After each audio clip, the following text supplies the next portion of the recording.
அப்பாவே வழிமறிக்கான்.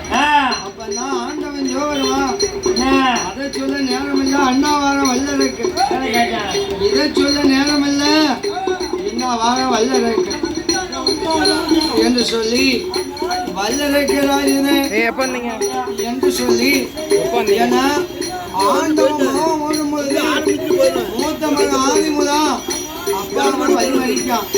வழிமறிக்கும் பொழுது அப்பதான் என்ன சொல்றான் தெரியுமா? எப்பா எனக்கு 8 புத்துக்கு இளையவன் வடிவேல் முருகன். ஆமா, அவனுக்கு புள்ளி மயில் வாங்கினதை கொடுத்துருக்கீங்க. அவன் மூடிட்டு முழிக்கும் முன்னா 300 கால வரி பறந்துட்டான். ஆமா, எனக்கோ காலோ கட்டக்காலு கையோ குட்டக்கை பேத வயல்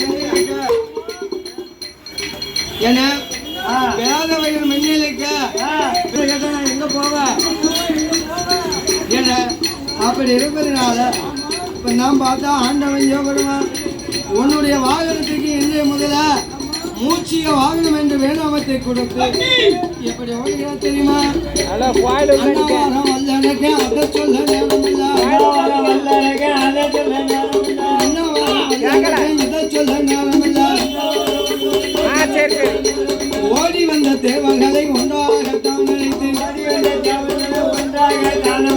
செவ்வரளி தோட்டமாக்கி செவ்வரளி தோட்டத்தில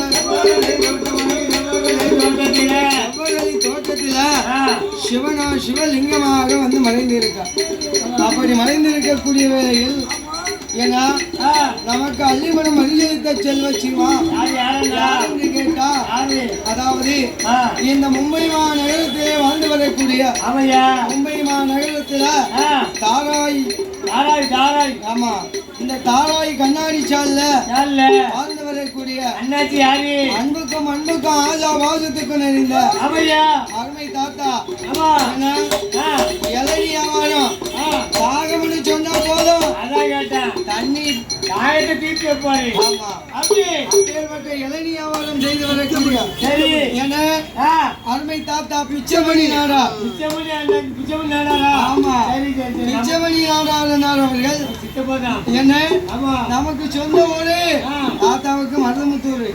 ஆனா ஆமா என்ன அன்னையில இருந்து இன்னைக்கு வரைக்கும் பாருங்க இந்த மும்பையில தாராயில இளநீ கடை போட்டு வியாபாரம் செய்து வரக்கூடிய என்ன தாக்கம்னு சொன்னா போதும் இளநீ வெட்டி எப்பா நம்ம ஊருக்கு வந்திருக்க அப்படின்னு அள்ளி கொடுக்கக்கூடிய குடை வள்ளல், கொடுப்பதிலே குடை வள்ளல் என்ன அப்பேற்பட்ட தாத்தா பிச்சைமணி நாடார் அவர்கள் தங்க திருகரத்தாலே பாடுகின்ற புலவனுக்கு பவுன் 101 லட்சத்தை கொண்டு வந்து அலங்கார பந்தல்ல சிங்கான மேடையில் அள்ளிபணம் அரிசளித்தார். அன்னாருடைய குடும்பங்கள் கோத்திரங்கள் வலியுறு அம்சங்கள் எல்லாம் வாழ வேண்டும் தெரியுமா? என்னையே வாழ வேண்டும், முகம் போயிட்டார்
கைலாசமாமலையில என்னய்யா ஆண்டவன் ஜோபெருமா என்ன செய்து வருகிறான் தெரியுமா?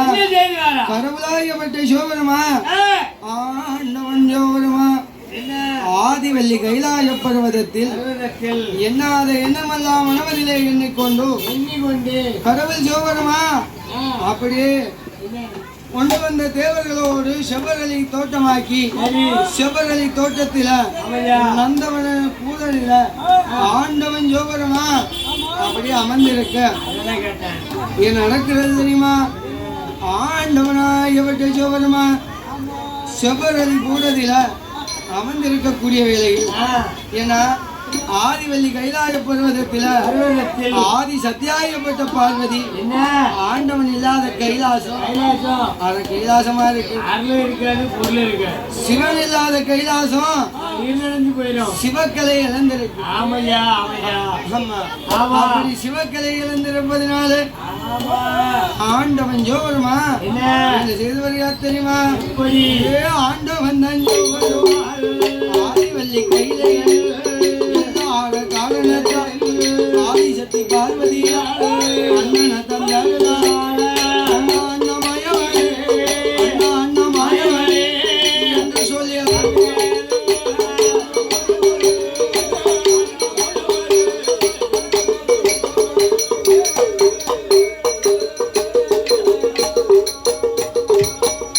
ஆதி சத்தியாயப்பட்ட பார்வதி பெண்களுக்கு ஒரு தைரியம் வந்ததுன்னு சொன்னா என்ன பெண்களுக்கு ஒரு தைரியம் வந்தது என்று சொன்னா அதாவது கூட பிறந்த பிறவியை தேடுவாங்க.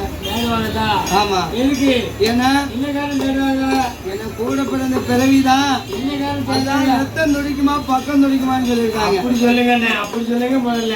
ஆமா ரத்தம் துடிக்குமா பக்கம் துடிக்குமா?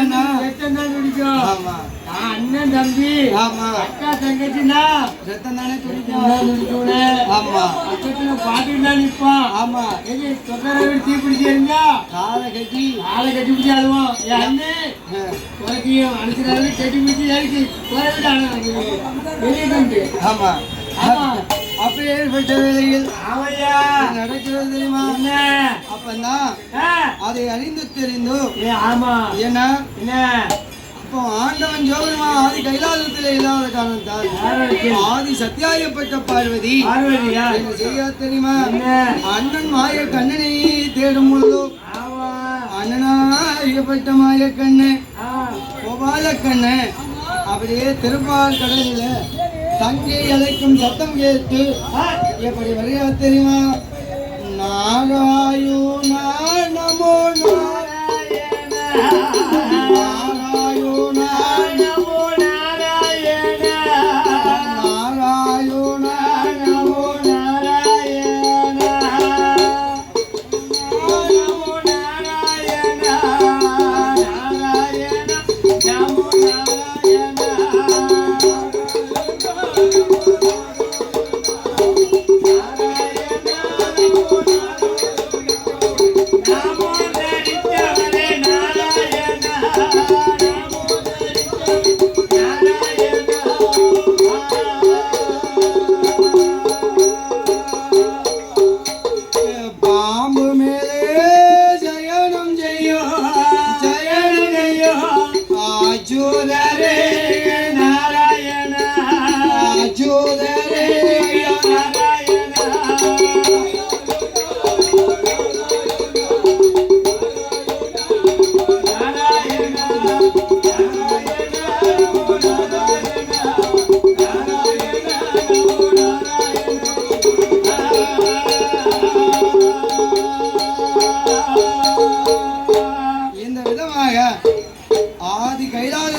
ஆதி சத்தியாயப்பட்ட பார்வதி என ஆதி சத்தியாயப்பட்ட பார்வதியானவர் அப்படி சொல்லக்கூடிய வேளையில் என்ன நடக்கிறது தெரியுமா?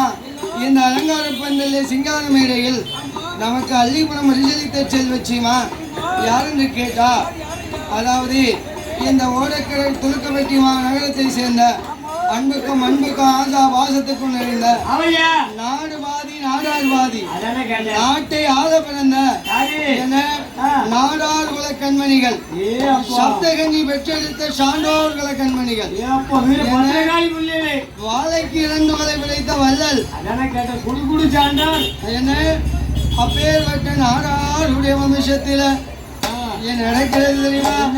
கொடை விழா பெருவிழாவாக நடந்து வரக்கூடிய, அதாவது அன்புக்கும் ஆசா வாசத்துக்கும் நிறைந்த இந்த கோவில் நிர்வாகி அருமை தாத்தா யாருன்னு கேட்டா எஸ் சின்னசாமி நாடார் அண்ணார் அவர்கள். எஸ் சின்னசாமி நாடார் அவர்களோடு அண்ணா எஸ் முத்தையா நாடார், அதாவது பால்ராஜ் நாடார், பி முருகன் நாடார் அண்ணார் அவர்கள் எல்லாம் இந்த கோவில் நிர்வாகிகள். அப்பேற்பட்ட அண்ணார் யாருன்னு கேட்டா என்ன பால்ராஜ் நாடார். என அன்புக்கும் ஆசா வாசத்துக்கும் நிறைந்த இந்த பால்ராஜ் நாடார், முருகன் நாடார் அண்ணார் அவர்கள் கோவில் நிர்வாகி. முருக பெருமாள் நாடார் என்ன லோகராட்சி நாடார் அவர்களும் என்ன பால்ராஜ் நாடார், முருக பெருமாள் நாடார். அதான கேட்டேன். ஆமா பெருமாள் முருக பெருமாள் நாடார், முருக பெருமாள் நாடாரோடு யோகராஜ் நாடார் என அவர்கள் எல்லாம் என்ன இந்த கோவிலை சீரும் சிறப்புமாக 40 வருட காலமாக என்ன ஒன்னே நாடாருக்கு அடுத்தால இந்த கோவிலை சீரும் சிறப்புமாக 40 வருட காலமாக நேர்மையோடு இந்த கோயிலை கொடைவிழாவை சீரும் சிறப்புமாக நடத்தி வரக்கூடிய என்ன அண்ணாருடைய குடும்பம் கோத்திரங்கள் எல்லாம் எவ்வாறு வாழ வேண்டும் தெரியுமா? வாழ வேண்டும். அண்ணாருடைய குடும்பம் கோத்திரங்கள் எல்லாம் எவ்வாறு வாழ வேண்டும் தெரியுமா? வாழ வேண்டும், வளர வேண்டும், வளர வேண்டும், வையகம் போல உயர வேண்டும், வையகம் போல உயர வேண்டும்.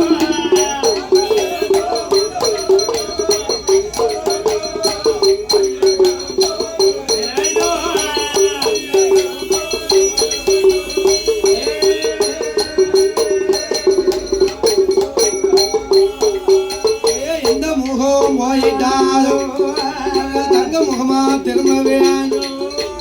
அண்ணனோட குடும்பம் எல்லாம் அதிக காலம் வாழ வேண்டும். சின்னசாமி குடும்பம் எல்லாம் சின்னசாமி நாகரோட, அந்த நாகரோட குடும்பம் எல்லாம் சிறப்புடனே வாழ வேண்டும். வாழையடி வாழையாய், வாழையடி வாழையாய், வையகம் போல் உயர